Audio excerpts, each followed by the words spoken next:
Hey, Mr. G, and I'm going to show you the D note across the fretboard. If you're learning guitar, it's really important to memorize your notes on the guitar. And we're going to be breaking down the D note. Now, on my guitar, I have 20 frets, so I'm going to be working within that range. But your guitar, you might have more than that. Okay, so let's break down that D note. And the first D we're going to find is on the first string, 10th fret, and that's a D there. And then if I come to the second string, 3rd fret, that's a D there too. And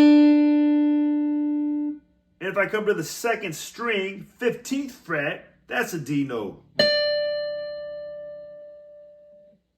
And then if I come over to the 3rd string, 7th fret, that's a D. And if I come to the 3rd string, 19th fret, that's a D.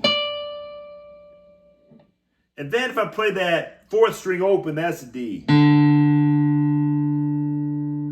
then if I play that 4th string on the 12th fret, that's a D. Then if I go to the 5th string, 5th fret, that's a D. Then if I go to the 5th string, 17th fret, that's a D. Then if I go to the 6th string, 10th fret, that's a D.